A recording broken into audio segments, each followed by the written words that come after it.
Panorama group, जो सोचता है वो करता है।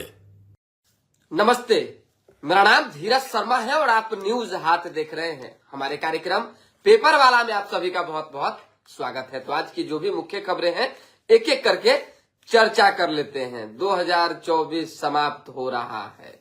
25 में प्रवेश करने से पहले राजनीति गलियारे में टेंशन का माहौल है। सभी पार्टियों के बीच गुना भाग बैठ रहा है कि भाई कौन कहां से प्रत्याशी होगा, कहां से लड़ेगा तो बेहतर होगा। बहुत तरह की बातें चल रही है। युद्ध स्तर पर कह सकते हैं, जिस तरह से चुनाव होता है उसी तरीके से पार्टियां सर्वे करवा रही है, जानने में लगी हुई है कि किसमें कितनी ताकत है। उस ताकत के आधार पर जो है अगर टिकट का फैसला होगा, टिकट बंटवारा होगा, तब जाकर कहीं ना कहीं कुछ बेहतर हो सकेगा। सब कोई अपने अपने लिए सोचता है, व्यक्तिगत तौर पे सोचता है। ऐसे में आरजेडी का क्या प्लान है जान लीजिए। थोड़ा बहुत राजद के प्लान के बारे में जानकारी प्राप्त हुई है तो जानना आपके लिए जरूरी है। इस बार आरजेडी किसी को भी अगर टिकट देगी तो पसंगा से तौल कर देगी। समझ जाइए, उसकी ताकत का आकलन होगा, उसके बौद्धिक क्षमता का आकलन होगा, मजबूती का आकलन होगा और तब जाकर जो है उनको टिकट मिलेगा। ऐसे कोई उपाय नहीं, कोई उपाय नहीं। पहले हम बता चुके हैं कि तकरीबन दर्जन भर से ऊपर विधायक जो है लगभग रडार पर है। कब किसका कट जाएगा टिकट ये तो आने वाले समय में पता चल जाएगा। लेकिन फिलहाल हम चर्चा पहले हाजीपुर की करेंगे। हाजीपुर में राजद राजपूत चेहरा देने में लगी हुई है। मतलब एक प्रयास चल रहा है, जो हमारे पास इंफॉर्मेशन है कि इस बार जो है आरजेडी चाहती है कि किसी भी राजपूत उम्मीदवार को वहां से मैदान में उतारा जाए, क्योंकि राजपूतों की संख्या अच्छी खासी है हाजीपुर विधानसभा क्षेत्र में। आप भी जानते हैं तकरीबन जो है 15% की आबादी है। यादव की आबादी जो है वो ज्यादा है, तकरीबन 19% की बात कर ले। मुस्लिम भी है थोड़ा बहुत, भूमिहार भी लगभग जो है मिला जुला के ठीक ठाक है। तो सभी समीकरण को साधने में आरजेडी जुटी हुई है। कौन होगा प्रत्याशी ये बता देंगे। देव कुमार चौरसिया पिछली दफा लड़े थे, बेहतर पोजीशन पे थे। ऐसा नहीं है कि उनके पास वोट नहीं है, उनके लोग नहीं है और उनकी ताकत नहीं है। देव कुमार चौरसिया के बारे में पार्टी क्या सोचेगी, ये सारी चीजें जानना आपके लिए जरूरी है। राजापाकर विधानसभा क्षेत्र को भी जो है आरजेडी अपने पाले में लेना चाहती है। क्यों लेना चाहती है, क्या कारण है, ये भी बताएंगे। लेकिन पहले अखबार की खबर पर चर्चा कर लेते हैं, क्या क्या छपा है जल्दी जल्दी बता देंगे, ज्यादा लेट नहीं करेंगे। शतरंज में नया आनंद, गुकेश सबसे युवा वर्ल्ड चैंपियन बने हैं, उनको सबसे पहले बधाई, ढेर सारी शुभकामनाएं। देखिए, जब कोई युवा आगे बढ़ता है तो दिल में खुशी होती है और इसी खुशी को जो है सभी लोग जाहिर कर रहे हैं। मंदिर मस्जिद विवाद पर नए केस या कोई आदेश देने पर सुप्रीम कोर्ट ने रोक लगा दी है। अब जान लीजिए, सारी बातों पर जो है सुनवाई चलती रहेगी, फैसला अभी नहीं आएगा। किसी भी फैसले को लेने से पहले जो है बहुत तरह का विचार विमर्श करना होगा। कोर्ट रूम लाइव ने ये आदेश जारी किया है। सुप्रीम कोर्ट ने कहा है जब तक अनुमति न दे तब तक लंबित मामलों में एएसआई सर्वे पर भी रोक रहेगी। जान लीजिए आप। साथ ही साथ जो है केंद्र सरकार जब तक अपना जवाब दायर नहीं कर देती है तब तक सुप्रीम कोर्ट इस मामले पर कोई सुनवाई शुरू नहीं करेगा। भोजशाला, ज्ञान व्यापी, संभल और श्री कृष्ण जन्मभूमि जैसे मामलों पर सुनवाई तो चलती रहेगी, लेकिन अंतिम आदेश जारी नहीं होगा। ये सुप्रीम कोर्ट का आदेश है, हमने आपको बता दिया है। दवा विक्रेता से रंगदारी नहीं दी तो अपहरण की कोशिश की गई है। सीसीटीवी में फुटेज जो है आ चुका है। बीमा प्रीमियम पर जीएसटी और टीडीएस तुरंत हटाए, खर्च वहन करना मुश्किल हो रहा है। समिति की रिपोर्ट ने जो अस्थायी समिति की रिपोर्ट में ये चीज आई है। झारखंड, निशिकांत दुबे पर दुमका में केस दर्ज हुआ है। जो हुआ था वो उसको जो है हाई कोर्ट ने रद्द कर दिया है। ऑस्ट्रेलिया, मेटा गूगल को देना होगा न्यूज पर टैक्स। एक देश एक चुनाव को लेकर लगातार जो है चीजें चल रही थी, अब लगभग फैसले भी आने लगे हैं। एक देश एक चुनाव पर एक कदम और सरकार ने आगे बढ़ाया है। इसी सत्र में बिल आ जाएगा। मंजूरी भी मिल चुकी है। संविधान संशोधन से लोकसभा की पहली बैठक तय होगी, इसी से विधानसभा का कार्यकाल तय होगा, लेकिन इस सत्र में पास होना मुश्किल, समिति को भेजेंगे। अब जान लीजिए, लोकसभा और विधानसभा चुनाव साथ कराने का जो बिल है वो कैबिनेट से मंजूर हो चुका है। बिहार यूपी के बीच गंडक नदी पर 4 लेन पुल बनेगा जो 10.5 किलोमीटर लंबा होगा, यानी 10.5 किलोमीटर मान लीजिए मिला जुला के। घर के दरवाजे पर खिड़की। शास्त्री नगर थाने की देखिए न्यू पुनाई चक की घटना है। चैन स्नैचिंग की जान ही रहे हैं क्या होता है घटना। कोई महिला खड़ी है, बाइक पर आया बैठ के, झपट्टा मारा गायब हो गया। तो इस पर भी पुलिस को कार्रवाई करने की जरूरत है। बाल कैंसर अस्पताल का सीएम ने शिलान्यास किया है। राज्य कर्मी का दर्जा पाए 12,000 शिक्षक 2 वर्ष में रिटायर हो जाएंगे। अब दिल्ली में महिला सम्मान योजना, हर महीने महिलाओं को 1,000 रुपये सरकार देगी। बीपीएससी की 70वीं पीटी आज 912 सेंटर पर 4.80 लाख अभ्यर्थी परीक्षा देंगे। सब जानना जरूरी ना है जी। पुलिस का फर्जी कार्ड बनाकर ठगी करने वाले ईरानी गिरोह का सरगना गिरफ्तार हुआ है। शादी विवाह में हथियार चमकाने वालों पर सख्ती की तैयारी में सरकार है। लाइसेंस रद्द होगा। डीजीपी ने कहा है राज्य में यह व्यवस्था लागू होगी, दबंगई बर्दाश्त नहीं की जाएगी। जान लीजिए, कोई भी व्यक्ति दवाओं की कमी के कारण इलाज से वंचित नहीं रहेगा। नीतीश कुमार ने यह बयान दिया है और स्पष्ट तौर पर कहा है दफ्तर नहीं आने या गैर हाजिरी रहने वाले कर्मचारियों का वेतन कटेगा। साथ ही साथ शिक्षा विभाग भी लगातार एक्टिव मूड में है। एस सिद्धार्थ जो अपर मुख्य सचिव है, उन्होंने वीडियो कॉल के माध्यम से जिस तरह से शिक्षकों को हड़काया है, आपने देखा। देखिए, बहुत अच्छी पहल है, बहुत अच्छी व्यवस्था है। अगर जिस तरह से एस सिद्धार्थ काम कर रहे हैं, अगर सब कुछ ठीक ठाक रहा तो शिक्षा में सुधार आने से कोई नहीं रोक सकता है। जान लीजिए, मैं डॉक्टर एस सिद्धार्थ बोल रहा हूं। हेड मास्टर साहब स्कूल में छात्र शिक्षक की उपस्थिति, यूनिफॉर्म और ब्लैक बोर्ड परिसर में जाकर दिखाए कि क्या कुछ तस्वीरें हैं। वीडियो कॉल पर एस सिद्धार्थ ने कही है। बड़ा जबरदस्त वीडियो है, वीडियो दम देखिएगा, न्यूज हाट पे चल रहा है। सुनिए, हेड मास्टर को फटकार। शिक्षक ने कहा आप कक्षा के बाहर क्यों करें। शिक्षक से पूछा गया कि आप कक्षा के बाहर क्या कर रहे हैं, तो सर दौड़े भागे आ गए थे आपसे बतियाने के लिए, नेटवर्क इशू था, उधर हो हल्ला हो रहा था इसीलिए। अरे बाबू, अंडर 19 एशिया कप में 2 अर्धशतक लगा चुके वैभव आईपीएल में मचाएंगे धमाल। नीतीश कुमार ने सम्मान दिया है। अखबार में ज्यादा विशेष खबर जो रहती है वो जल्दी जल्दी हम आपको बता के फिर बाकी खबर पर चर्चा करेंगे। 3 लाश मिलने और 1 हत्या की गुत्थी सुलझी है। दानापुर के पारसरा हत्याकांड में एक और आरोपी गिरफ्तार हुआ है। शराब पार्टी करते 11 लोग हथियार के साथ गिरफ्तार हुए हैं। प्रॉपर्टी टैक्स के भुगतान को लेकर बड़े बकायेदारों को भेजा गया है जेल। कार से खींचकर ठेकेदार को निकाला, फिर गोलियों से भून डाला। झाझा स्टेशन के समीप रेलवे यार्ड में मालगाड़ी हुई बेपटरी, हादसा टला। चलिए, ये सब खबर तो आपको बताते ही रहेंगे, विशेष कुछ है नहीं। अब आ जाइए कि हम जिस चीज पर चर्चा कर रहे हैं तो उस पर चर्चा कर लिया जाए। कौन लोग? कमलेश जी हैं। देखिए, सुप्रभात कमलेश जी। राजद को दलित पिछड़ा वर्ग को तरजीह देना चाहिए।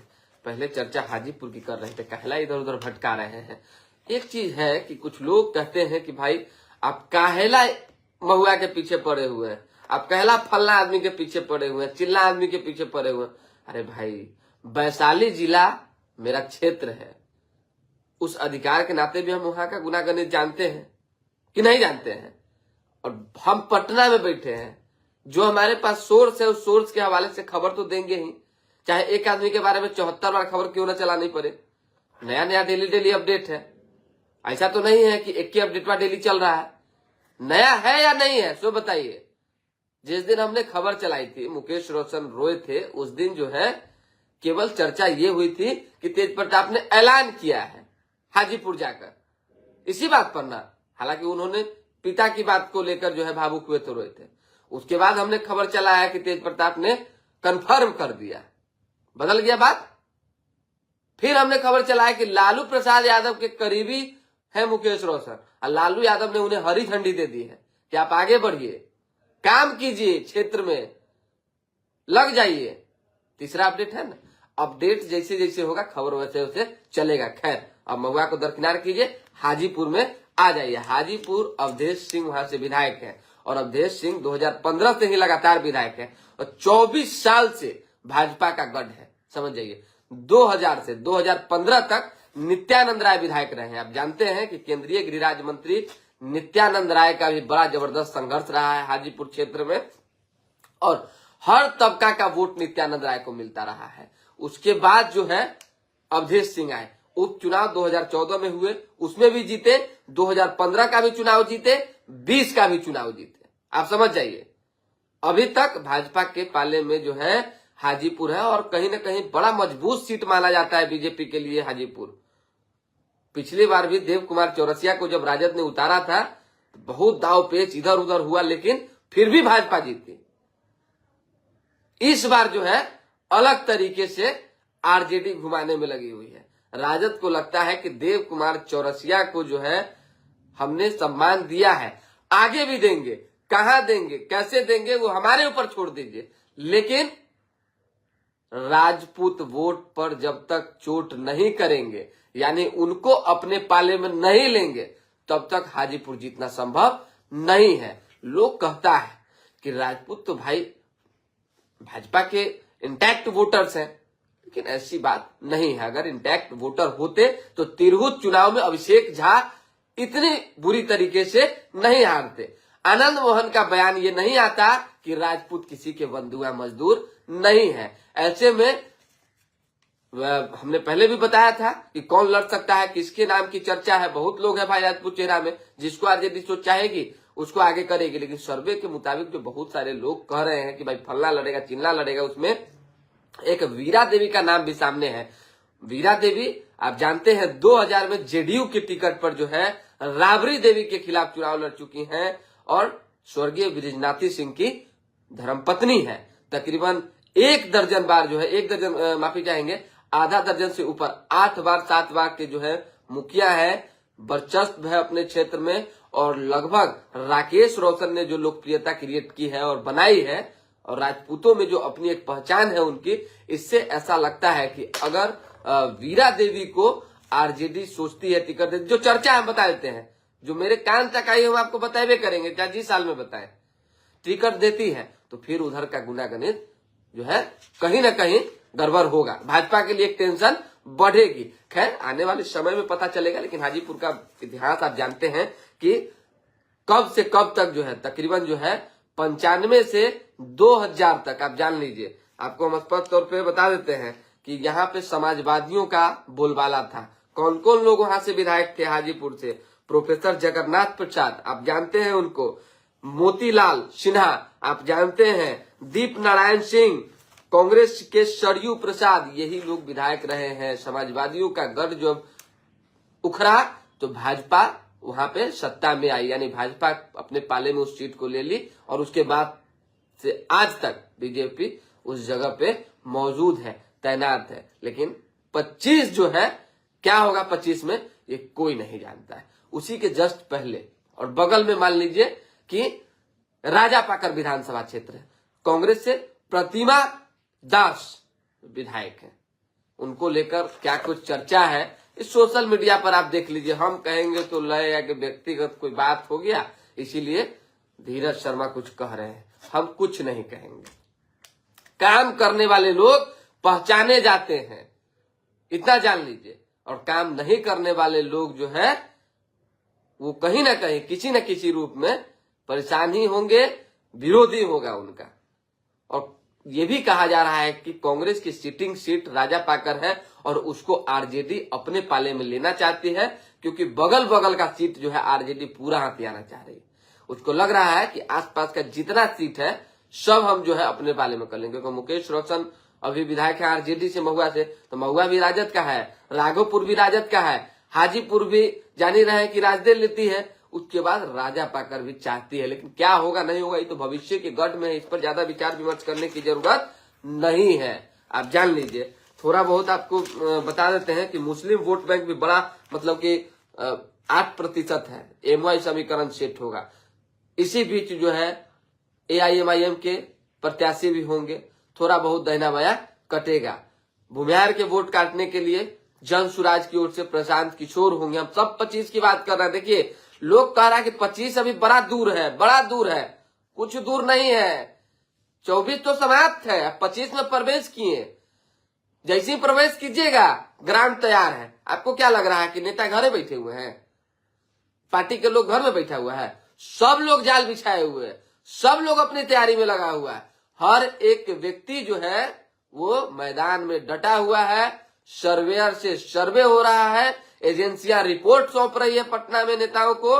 जो बड़े नेता है, भाजपा के जो बड़े नेता दिल्ली में है, उन्हें रिपोर्ट सौंप रही है। क्योंकि बीजेपी में देखिए बड़ा फॉर्मूला है, 2 स्तर पे सर्वे होता है। एक तो केंद्रीय नेतृत्व करवाती है और दूसरा राज्य नेतृत्व करवाती है, और दोनों रिपोर्ट के आधार पर ही टिकट मिलेगा।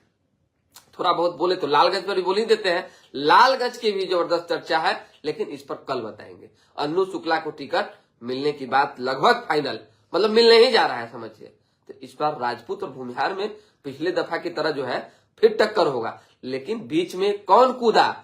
एक मजबूत प्रत्याशी को कुदाने में प्रशांत किशोर लगे हुए हैं। किसको कुदाएंगे? कांग्रेस भी वहां से कहीं ना कहीं एक बेहतर उम्मीदवार को टिकट दे सकती है। इस सब को लेकर घोंच घास फंसेगा। और इस सीटिंग में संजय सिंह लालगंज से विधायक है। बस इतनी ही सी खबर है, विशेष कुछ होगा तो बताएंगे। फिलहाल अभी के लिए दे हमें इजाजत। हमारे साथ बने रहे, देखते रहे न्यूज हाट। लाइक, सब्सक्राइब, शेयर पे ध्यान दीजिए। पेपर वाला कार्यक्रम को देखते रहिए।